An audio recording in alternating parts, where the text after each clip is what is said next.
From the world of politics to the world of business, this is Balance of Power.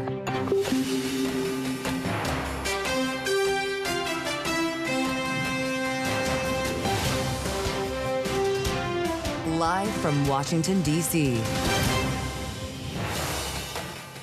President Trump brings new threats of tariffs. Welcome to the Friday edition of Balance of Powers. The president warns of a 50% tariff on the European Union starting next month and a 25% tariff specifically on Apple, the company, unless it moves iPhone manufacturing here to the U.S. Thanks for being with us on Bloomberg TV and radio alongside Kailey Leinz. I'm Joe Mathieu in Washington. Kailey, no one thinks Apple is about to do this. So big questions, and maybe that's why the stock is lower here. The president is moving the markets again today. Yeah, it might not be not only financially, but technically possible for Apple to be moving all of its manufacturing supply chain for the iPhone to the United States when we consider the different components, also the labor it actually requires to assemble these smartphones. And knowing that Tim Cook has tried to ingratiate himself with this White House, personally donating to the inaugural fund, being in touch with President Trump directly, very interesting to follow that, as we also, of course, are dealing with a 50% tariff threatened on the EU starting next Sunday. The question is this once again just negotiating in public as the U.S. wants to see a better deal coming from our European trading partners? Well, it is interesting. The European Union's trade chief going to be meeting with the USTR later this afternoon. Is the timing here a coincidence as they try to lay down a marker before that conversation? We'll see. Well, we did hear from the Treasury Secretary Scott Bessent about this, who, while it might not be with Europe, he did say to our colleague David Weston that the U.S. is expecting that we could see a number of large trade deals in the coming weeks. In the coming weeks, he also said 3% growth would be in quarters, not years. Fascinating dive with David Weston earlier. We're going to talk about that later this hour with our political panel. We'll also get an update from Tyler Kendall at the White House on exactly what it is that the White House is threatening here. And you know, it's Fleet Week in New York. We've got a special conversation coming up this hour as well. We do. The commander of the U.S. Fleet Forces Command, Admiral Daryl Caudle, is going to be with us. So we certainly have a packed hour as we deal with all of this news and the impact it's having on financial markets, as we just saw the U.S. dollar declining to the lowest level since December of 2023. On that and what else is happening in markets, Charlie Pellet has a look from New York. Hey, Charlie. Hi, thank you very much, Kailey Leinz. Indeed, anything but smooth sailing ahead of Fleet Week here in New York with the Dow, the S&P, NASDAQ, choppy waters right now with the S&P down 39, 5802 where we stand, looking at a loss of 0.7%. The big story, though, Apple getting hit hard. Apple right now down 2.7%. Keep it locked into Bloomberg Radio and television for the latest, and of course to see how these markets shake out ahead of a long holiday weekend. The Dow right now down 0.6%, NASDAQ down 1%, with the Bloomberg Mag 7 index now slumping by 1.2%. The 10-year, 4.50%. The 2-year, 3.98%. Gold up $65 the ounce. Gold surging now by 2%, $33.59 the ounce. West Texas Intermediate crude up 0.3%, $61.36 on WTI. And a retreat from records for Bitcoin down 1.8% at 109,140. President Trump threatening Apple with a tariff of at least 25% if the tech giant does not manufacture their iPhones in the United States. Again, Apple shares down by 2.8%. A lot more coming up on Balance of Power. And for on-demand news 24 hours a day, subscribe to Bloomberg News Now wherever you get your podcasts. Back we go to Washington. Once again, your hosts. Here they are, Joe Mathieu and Kailey Leinz. All right, Charlie Pellet with a look at the Friday trade. Thank you so much. Of course, it isn't a quiet Friday here in Washington. It seems we never get to have one of those these days, even ahead of a holiday weekend, at least while President Trump is active on Truth Social with new threats of tariffs. 25% potentially on Apple if they don't make their iPhones in the United States, and 50% being threatened to be implemented on all goods coming out of the European Union next Sunday.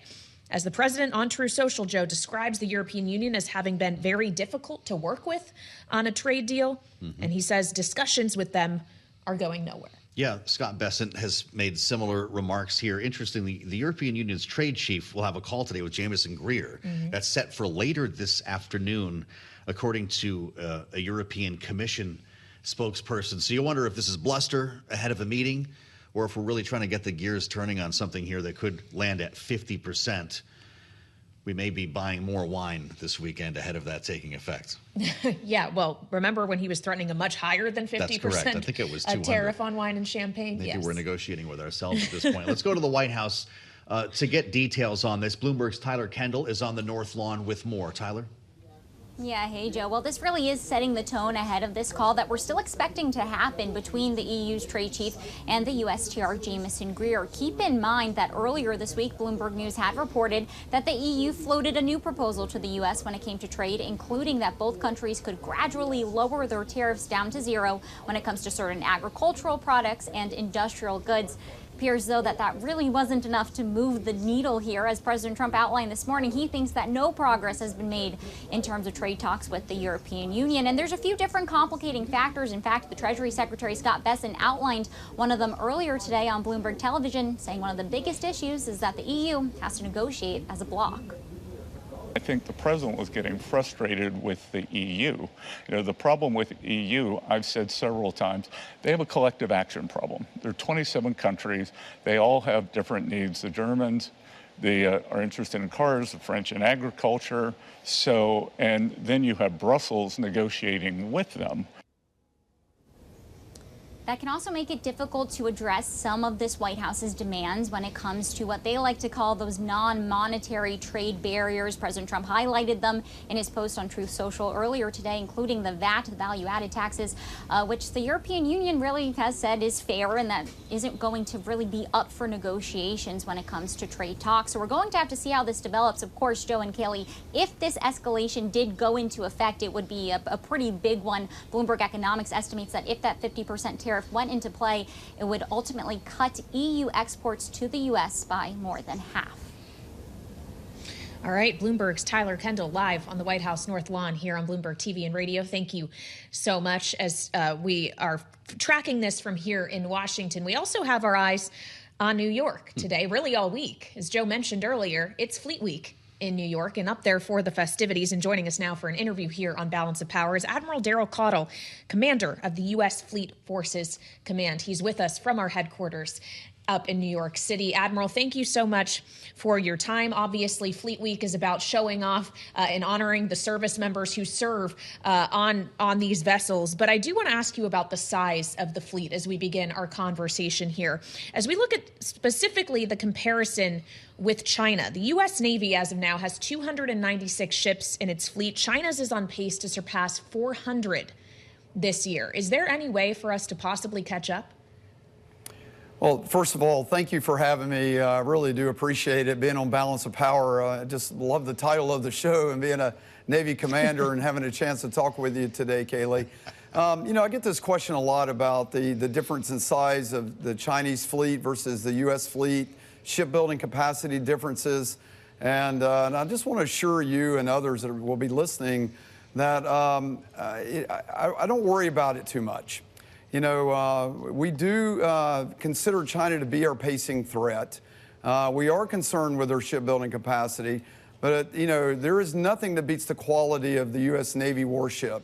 There's nothing that beats our capability, our technology, and most of all, our sailors that are on board and crew those ships. That just really is our true advantage. So while, you know, we are playing a bit of catch up on shipbuilding capacity, I don't think a strategy for the U.S. should be trying to match that. It's really a, you know, our ability to have quality over quantity is really a better strategy for how we fight. Well, it's interesting, Admiral, and we do welcome you to the program. It's great to see you here.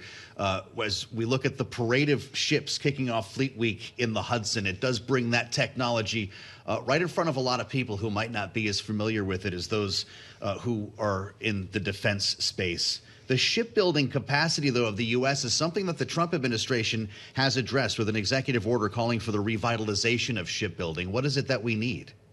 Well, I'm thrilled that the Trump administration has done it. The president is really emphasizing it. You know, this is commercial shipping. This is Navy shipping. This is all types where the U.S. has really divested in that capability, not so much with our warships, but in commercial shipping. So first of all, you know, that capacity does need to increase, and we need to become more self-sufficient in our own, you know, maritime services and not be so reliant on international building. But, you know, from our warships in particular, we have a lot of ships on contract. And we are working hard to emphasize with those defense industrial partners that build those for us to actually deliver those on time and get back on track, as well as the maintenance contracts that we have. Those need to improve in their performance as well. So this emphasis on this and putting some heat and light on the shipbuilding industry and our industrial partners that work with us is extremely important for the U.S. to exercise our power projection globally, I think. Well, Admiral, here in Washington, we were tracking yesterday the passage of the so-called One Big Beautiful Bill in the House of Representatives that has a lot of President Trump's priorities in it, but also included an additional $150 billion in defense spending. Knowing that this administration has outlined other objectives, including the building out of this so-called Golden Dome, are you expecting the fleet to directly benefit from that additional funding? Is that funding, frankly, adequate, or is more needed? Well, I do think it's adequate. I really am very appreciative of the administration emphasizing defense spending and getting the budgets right. You know, my job at U.S. Fleet Forces, our Atlantic Fleet, really emphasizes readiness, and readiness costs. And to have a military that's expeditionary like the Navy, you know, on call, ready to go worldwide, globally, requires a high level of readiness. And that's across our ordnance capacities, our parts, supplies, and of course the training of our sailors. So I think the budget's appropriate, and the Navy's going to get a part of that, and that's going to help us sustain that. I do think the Golden Dome, in particular what you mentioned, that the Navy will also be a major player in that as well. Now, the Navy is what protects our homeland from its two approaches, the Atlantic and the Pacific. And so the threats don't just come from intercontinental ballistic missiles, they can also come from submarine-launched cruise missiles. And that's where the Navy plays a prominent role in making sure that our homeland is protected against those threats. Well, as we consider readiness, Admiral, we have to talk about recruitment. It's something that we have heard this White House and the Defense Secretary talk about quite a bit. You're aiming to recruit a little over 40,000 new sailors this year in 2025. The Naval Institute says you're seeing the highest recruitment numbers in 2 decades. Will you exceed that goal? Sir, we are already exceeding that. We had a banner year last year, and you know, a little over 40,000 last year. We got that goal this year. Right now, we're on pace. We are 4,000 sailors over where we were last year, and so we are enjoying record recruitment. And the recruiters across the country are just doing an incredible job to do that. It's very hard work. You know, we are all in the same demand for this talent in our country. And when only less than 1% of everyone in our country serves, you can imagine that population of those that can do what we do for a living is quite small. And across the armed forces, we're all in demand for those. So I'm very proud of our Navy recruiters to achieve that. I would also mention to you that our retention is at a record high. So when we get folks in, they really enjoy what they're doing in the Navy. And I think that's tied to our incredible mission. And the Navy is out there, the away team, and so I think we're enjoying record retention as well. When you combine those, we're going to put a real dent in some of the gaps at sea that we have had over the last few years and really chip away at that to get our wholeness back with respect to manning our ships. I feel like I should disclose, Admiral, that I am the daughter of a naval aviator, and I know that he loved nothing more than flying F-14s. He spent a lot of time on these very vessels we're talking about themselves. But I want to talk about active service members who are finding that they have had their deployments on carriers and other supportive vessels extended, specifically in the Red Sea, as the U.S. has been engaged up until recently with Houthis, an Iranian proxy that, of course, was quite disruptive in the Red Sea in particular in recent years. The Truman is now heading home, but as we considered the multiple F-18s that actually fell off that carrier, tens of millions of dollars in aircraft lost, was there an over-deployment problem with the Truman or with anyone else stationed in the Red Sea? Is that why a truce had to be reached with the Houthis? You know, all great questions. You know, our carrier strike groups project power and dominate and control sea lanes like no other thing there is. I mean, that's why the president, you know, when a crisis happens, where's the nearest aircraft carrier and the nearest strike group? And so high demand for aircraft carriers. Because of that, in our force structure currently, you know, we have essentially about a 3.0 presence worldwide, globally, all the time. And so we shoot for about a 7-month deployment. So every 36 months, we'd like to see our carriers and the strike group, cruisers and destroyers deploy for about 7 months every 36 months. When those get delayed, that does take a toll on our readiness. It makes the return maintenance availabilities, as we call them, maintenance periods, longer. It's harder on the ships. It's hard to recoup from that extended deployment from the impact it has on that readiness level. You know, it impacts people's lives as well. People think they're coming back at 7-month point and they get back at the 8 and 9-month point. They had weddings planned and trips planned and that kind of thing. So there's quality of life impacts as well. But make no mistake about it, there is no bigger compliment on earth than to be extended, to know you are the force across the joint force, that the President and the Secretary of Defense needs to be there to ensure we are deterring aggression, making sure the sea lanes of communication remain open. And these sailors willfully and understand that. We communicate that to them, and they put their life on hold to do those extensions. Regarding the loss of aircraft on board, the extension of the Truman those are not related in any way. When you fly thousands of combat sorties, on occasion there are going to be material failures. There are going to be things that happen in real combat that's happening in the Red Sea. It's going to result in some combat losses of those aircraft. And when those happen, and if there's human mistakes, they get thoroughly investigated. We look hard into that. We hold people accountable if that's necessary, but most importantly, we learn. And we grow as a force, and we put those lessons learned back into the system on each training cycle to make sure we're understanding what went wrong, to make sure we never make those mistakes again. But I don't want you to think that being extended had anything to do with the loss of the F-18s.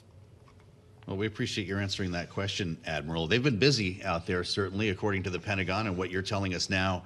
A massive drawdown in missiles specifically and rockets. What do we need? How much have we expended, and what do we need to replenish the munitions used against Yemen? Well, you know, high-end munitions like Standard Missile Series, Standard Missile 2, SM-2, SM-6, SM-3, the missiles we shoot from our destroyers and cruisers are critical offensive and defensive weapons.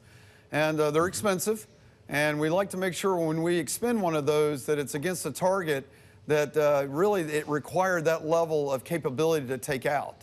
So because of that, when, you know, low-cost drones are being shot at our ships, one-way UAVs, if you will, you know, we want to make sure we have matched the right response capability weapon system against that threat.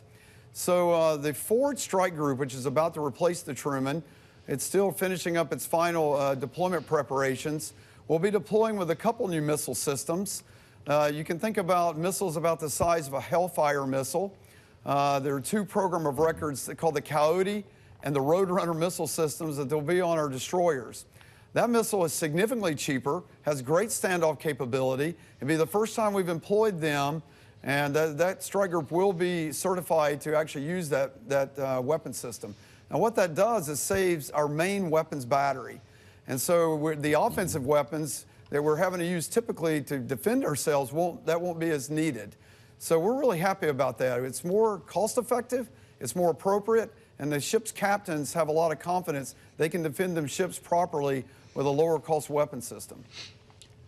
Really interesting, Admiral. Daryl Caudle with us live from World Headquarters in New York, in Manhattan for Fleet Week. He's the commander of the U.S. Fleet Forces Command. Admiral, really great pleasure to talk with you. We'd love to do it again at some point here on Bloomberg. And congratulations to the more than 1,000 midshipmen graduating the Naval Academy today, just up the road from where we are in Annapolis. Go Navy. Well, with the daughter of a naval aviator. I'm Joe Mathieu. Did we learn a lot there? That was pretty good. Yeah, it was a great conversation, and we still have more of them ahead here on Balance of Power on Bloomberg TV and radio. The Treasury Secretary Scott Bessent telling Bloomberg earlier today that we could see a number of trade deals in the coming weeks, but perhaps President Trump isn't convinced one of those will be the European Union, as he today threatens a 50% tariff on the EU effective June 1st and says discussions with them are going nowhere. This was quite the deep dive with the Treasury Secretary. They spoke for about a half an hour, talked about a lot of what's happening in Washington right now. But we do want to bring you into the conversation specific to tariffs, because it was today that President Trump threatened this 50% levy against the EU. Reaction from the Treasury Secretary. Let's watch and listen. We have substantial revenue coming in now, and there is, at some point, there's an equilibrium rate, what's called a Laffer curve for tariffs. So And I think we will reach that rate. The other thing that's happening is a lot of their tariff barriers or non-tariff trade barriers. A lot of these non-tariff trade barriers are coming down, so friction's decreasing there. And again, because we don't know where these tariff negotiations are going to end up, they won't end up being scored. But it's several $100 million a year, several $100 billion a year of revenue that will be used. For every $100 billion, that's $100 billion less of bonds that Treasury has to issue. When you talk about uncertainty and getting more certainty because of the tax bill, some of the uncertainty, a lot of it is because of tariffs right now, because we're not exactly sure where we're going to end up. Do you have a sense when the economic community, the business community, will get better certainty on tariffs? Well, we've done the 90-day pause. As I mentioned several times, we have 18 important trading partners. So what everyone should really focus on are those. We've done a deal with the UK. My sense is over the next couple of weeks, we're going to have several large deals announced. We have put a pause and a 90-day pause with China. I expect that we will be negotiating in person with them again. And then the president today, when we initiated the pause and the 10% are moving down from the April 2nd rate to the 10% level was contingent on countries or trading blocs coming and negotiating in good faith. And I think the president was getting frustrated with the EU. The problem with the EU, I've said several times, they have a collective action problem. There are 27 countries. They all have different needs. The Germans, they are interested in cars, the French in agriculture. So, and then you have Brussels negotiating with them.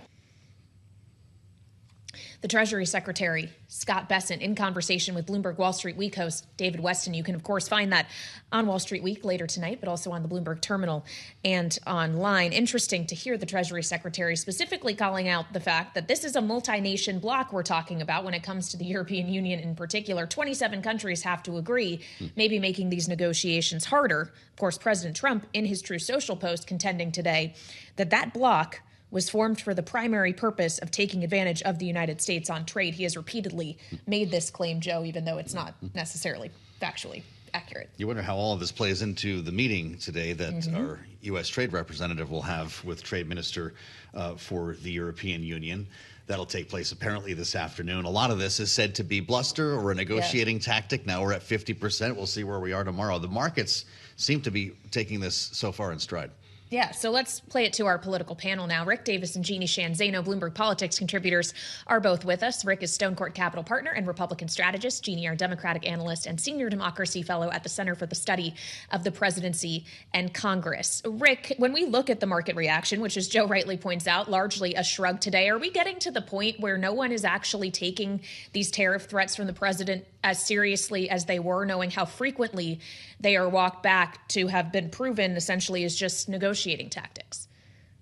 Yeah, I think to a large degree, the shock appeal to the market is over. There is a sensibility that what Donald Trump says on day one is not necessarily what goes into effect day 90. And so I think there's some reasoning. There's some rational actors now starting to look at this and saying, okay, we now have a pattern. We're going to follow the pattern rather than the rhetoric. And by the way, that was smart money in his first term. It wasn't what he said. You had to wait and see what he actually did. And so I think we're just sort of now relearned the Trump cycle, and people are starting to adjust to that. I would say what's interesting about the latest conversation with the secretary is this notion that they're now applying sort of the Laffer curve to tariffs. Arthur Laffer, popularized in the Reagan administration for his work around tax cuts, is basically got the theory that there's a certain level of tariff that gets you the most revenue. And so the question is, what do we think those levels are? And is that what Donald Trump is trying to achieve? So I guess it's just wait and see what happens. But this next G7 meeting is going to say a lot about where we are with European tariffs, I'm sure. What do you think about this, Jeanne? It's not a very useful negotiating tactic if it's not taken seriously. Wall Street is giving its answer here. Does the president become the boy who cried tariff? I think he'd be very frustrated to hear this conversation, and that's how it's being taken on Wall Street. And I think one of the dangers with Donald Trump is he will frequently do what you don't expect him to do. So he very well could pull the trigger on some of this. I think it's very curious, though, and interesting that when Giorgia Meloni was over here, not just a few weeks ago, as the representative of the EU bloc, we really believed that those conversations were going well, but we can hear both from the president and also Scott Bessent that they are frustrated. And of course, as we all know, when you are negotiating with a federation, states with wildly different interests, it is very, very complicated, but it's hard for me to believe that either Scott Bessent or the president could be surprised that Germany and France and Italy and all the other EU countries have very different interests. That's what makes this complicated, and which is why most people don't pull the trigger on this kind of thing and then negotiate. They do this in a more methodical manner than the president has been keen on doing so far. Well, of course, it's not just countries that are at play here. It's specific companies as well, Jeanne, as it's not just a 50% tariff he's threatened on the European Union, but also 25% on Apple if they don't make their iPhones in the United States. Knowing Tim Cook personally donated to his inaugural committee. He attended the inauguration. He's met with Trump at the White House. President Trump has told us repeatedly he's been in conversations with Tim Cook. Is all of that for nothing? Is no tech company able to ingratiate itself enough for the president to feel that they can still make their products anywhere but the United States of America? Yeah, poor Tim Cook, and he was actually at the White House on Tuesday. I actually shouldn't say poor Tim Cook. I don't think he's that poor, but he's been trying to ingratiate himself. Even as I mentioned on Tuesday, he was there. But as we recall, when the president was in the Middle East, he vocally said he still has a little problem with Tim Cook, and that was his building all over India. And he said, "I don't want him building there. I want him building here." Of course, that is far easier said than done. And so, I think the question now is, does Tim Cook, do Apple try to wait out this president? Because the idea that they could move manufacturing over here and kick it up in the way the president and, people like the Commerce Secretary would like to see is very, very difficult to believe. In fact, some of the reports say that if that happened, we'd all be paying $3,500 or more for an iPhone. I can't do it, Kailey. I just can't do it. So please don't do that to us. We talked to Bloomberg's Mark Ehrman about this, our Apple reporter who's dropping more scoops than anybody on this company, wouldn't even try to put a number on it. Ricky said it was unquantifiable. He also called it a pipe dream and never going to happen, the idea of Apple moving its manufacturing base here. You mentioned earlier, though, that if we did do that, it's not going to be the army of millions of people turning screws into phones, as Howard Lutnick said at one point. It's going to be likely AI-driven robotic manufacturing that makes that even feasible to take place here in the U.S., but it's coming at the same time that the president is trying to ban international students from going to Harvard. How do you get both? Yeah, that's the thing. I think they're mutually exclusive. You've got to have people who have that technical skill if you want to have manufacturing of these kind of technical items. And by the way, we need that for everything else we're doing. We're not even talking about quantum computing or AI. We're just talking about manufacturing. But when you go to Detroit, when you go to around the country where people are manufacturing, it's robotics that matter. It's AI that matters. It's not, sort of the typical labor that we're used to. I've been to a Foxconn manufacturing facility. I mean, it's very few people and a lot of mechanical activity going on, all of which coordinated through, very, very sophisticated computer programming. So unless we have that capacity, we are never going to be able to achieve the kind of, quote, second industrial revolution that Donald Trump wants. But it still doesn't satisfy the fundamental supply chain needs and where we're going to find all the component parts to this.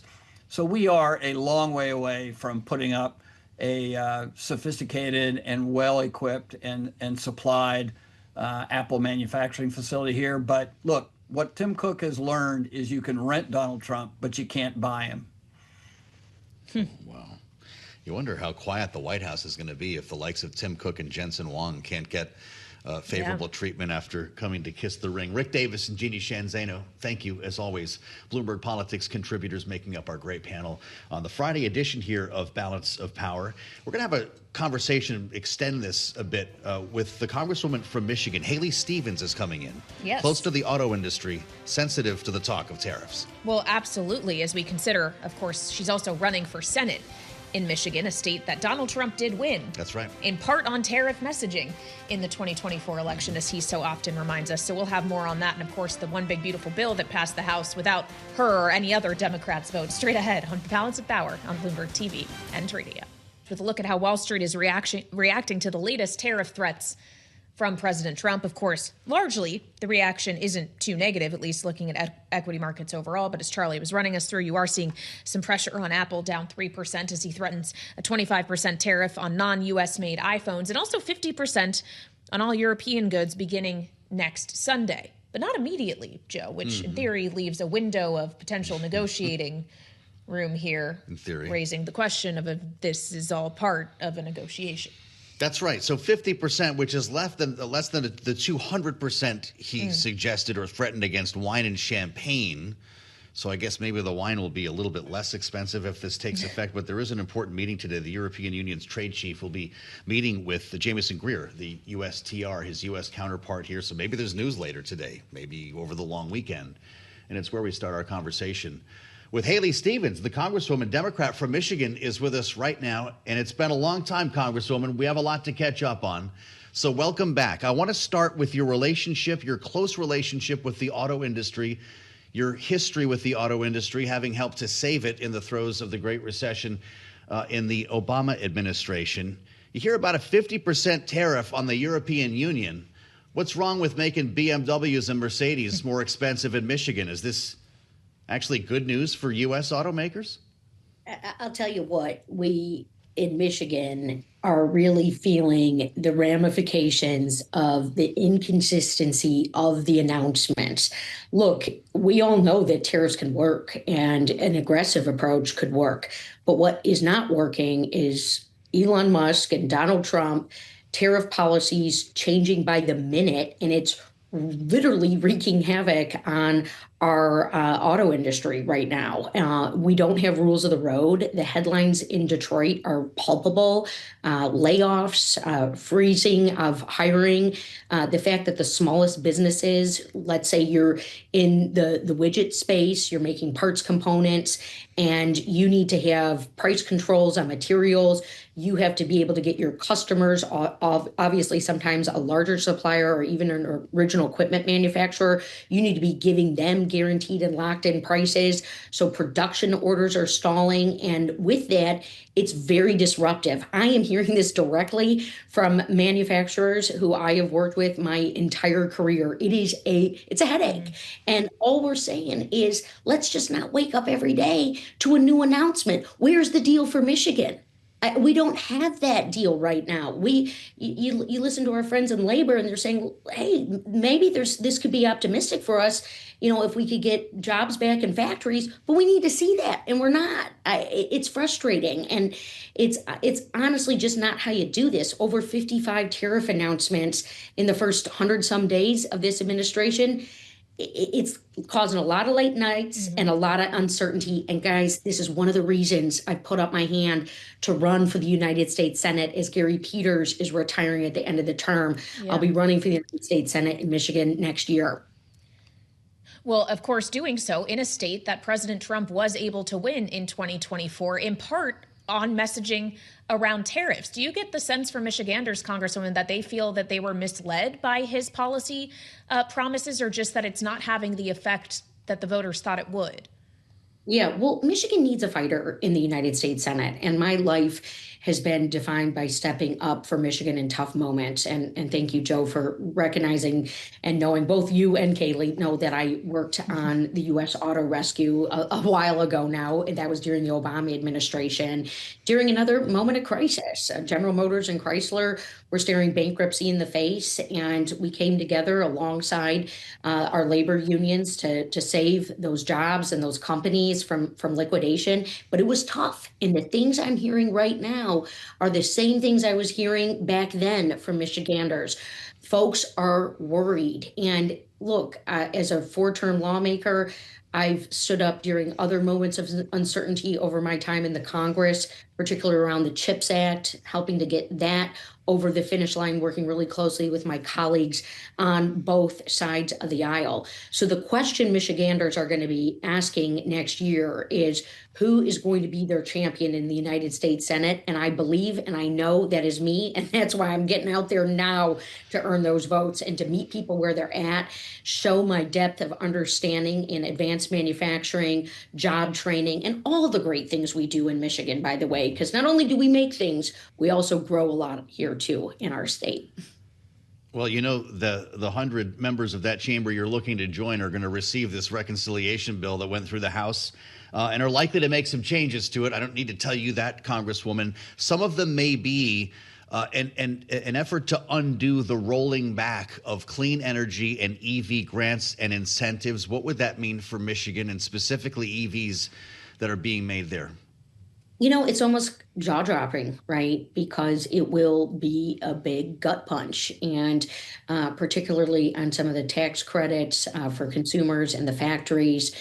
We all obviously remember hearing J.D. Vance say that some of these investments were table scraps around factories that were being rebuilt and factories that are getting up and running. I don't know why we'd give China that big of a win, particularly in this space where we are seeing growth, where we are seeing incredible economic opportunity, where our auto industry has been aligned for a long time, even before federal policy got passed down. And what we don't need is more chaos and confusion and disruption. And really in this space, this is all we have been getting from the Trump and Musk administration. We need better. And it's, again, why I'm running for United States Senate in this moment. It's serious. And I look, in terms of the bill that the House passed and through the all-nighter, I mean, look, I'm not afraid to say it. It was one big giveaway to the richest among us. And when you're looking at job insecurity in the face, and you're going to see people who are making $51,000 and under who are going to pay more, and a lot of times, that those can be individual households, single parents who are at that price point. They can't afford to be paying more right now. Costs are still going up. And that's what the latest tariff announcement is going to do. It's just going to be another blow to the American consumer, to the Michigan consumer. And I'm going to tell you right now, the folks in my state, they don't want cuts coming down to Medicaid. They can't afford it. They don't want to see job insecurity. It's rattling people, especially when that grocery bill sometimes, and unfortunately, is going on a credit card because folks are being squeezed. We need to focus on costs. We need to take this seriously. That should have been in this bill, and it's not. Well, so with the things you just mentioned, not just the changes to Medicaid, but SNAP benefits as well, the rollbacks of subsidies from the Inflation Reduction Act, how much are you anticipating, Congresswoman, that the bill that returns to the House after the Senate is done with its work is actually going to look very different in those areas? Well, I'm going to be looking for the support for Michigan's economy and Michigan's workers. And yes, the essential programs like Medicaid that a lot of our hospitals rely on to function. And it's very nerve-wracking, particularly as we look further north in Michigan and the impacts that will have on Michigan's medical community. You mentioned SNAP, and I'm a longtime member of the House Education and Labor Committee. And we all know that our kids do better when they've they've got food in their stomachs. And our schools need access to the meals. Families need access to the meals and the food benefits. That's always the question of how and why we get to this place. And we know those rollbacks will be devastating. And particularly with Medicaid, if you look at what the House put forward, we're going to see job loss, not because people are getting a termination, but because parents or individuals are going to have to leave the workforce to care for the dependent, particularly children with unique medically complex challenges. Those families are relying on Medicaid. That's why we have that program. And I'm over here trying to get full funding for special education so the school districts in Michigan don't have to rob Peter to pay Paul. I know as a United States Senator, that will give me the platform to be able to push legislation like that through. That's the goal. We're 50 years into not having full funding for special education in the United States of Michigan. I've sat down time and time again with Michigan schools, and this is an issue I care about because I work on Michigan economic issues, and it impacts families. And who else is going to fix it if not for our federal lawmakers? And I just got named one of the most effective lawmakers in the Congress and the most effective Democratic lawmaker for Michigan. And again, running for United States Senate because this is a tough moment. Michiganders need a fighter. They need someone who will get things done. And friends, that's me. Well, your leader in the House of Representatives, Congresswoman Hakeem Jeffries, said upon passage of this tax and spend bill yesterday morning that Democrats at that moment won control of the House. Is that the silver lining for your party? You know, we certainly feel very bullish that when Republicans go after folks' Medicaid and health care, that ends up turning out very favorably for Democrats and people who want to not only preserve programs like Medicaid, but see Medicaid get expanded and costs get lowered for folks. And I remain really enthusiastic about a record of standing up for people's health care, people's jobs, particularly manufacturing jobs. And look, we've got a real opportunity here to send a message to the Trump-Musk chaos agenda that Democrats can lead the way. And it's something that we're seeing here in the state of Michigan. And it's one of the things I'm really focused on as a candidate for United States Senate, meeting people where they're at, letting them know that I don't want to see cuts to Medicaid, Medicare, Social Security. Guys, I had a fully paralyzed veteran ask me if he could count on those VA benefits still. I mean, what the heck is going on here in that case? It's not even funny. And so we need some common sense. The abuses of power that we're starting to see rear their head, that needs to be clamped down. And we do need checks and balances. So yeah, let's, roll up our sleeves for some tough elections. I know how serious the race I'm entering is going to be. And I'm really proud to see leaders like Hakeem Jeffries putting forward a vision for the future for folks, because it's a serious moment for us. Well, has Hakeem Jeffries shared with the caucus what the Democrats' stance will be if, for whatever reason, Republicans run into timing issues with getting the reconciliation package all the way through to the president's desk, knowing it is also intended to raise the debt ceiling before a potential August X date? Will Democrats provide the necessary votes to make sure that we don't default if it comes down to it? Yeah, and that's one of the things that we saw in the package that House leadership on the Republican side passed the other night. It was very much clear that the deficit was going to be impacted, that it would likely increase if that legislation as it went through. I know that we take really seriously what it would mean for the debt ceiling to make its way into a package like this. Obviously, we don't want to play with the debt ceiling. And we are focused on unity when it comes to people's health care, when it comes to earned benefits, when it comes to our manufacturing economy, which should be something that we could work on in a bipartisan way. That is what the CHIPS Act was, frankly. And that's done a lot for our supply chain and our manufacturing economy. That's proven industrial policy that co-invests alongside the private sector to create jobs. And exclusive, singular, change by the minute, shoot by the hip tariff policy, that's not cutting it right now. I mean, it's absolutely jaw-dropping when a place like Detroit is at its highest levels of employment in 50 years, starting a couple of years ago, and now we've got those cuts. So thank you both so much. All right, Congresswoman, thank you for your time. The Democratic Congresswoman Haley Stevens of Michigan running for that U.S. Senate seat. We should also mention we've had two of her opponents, Mallory McMorrow and Abdul El Sayed, on this program as well. We'll be back for more Balance of Power later today on Bloomberg TV and radio.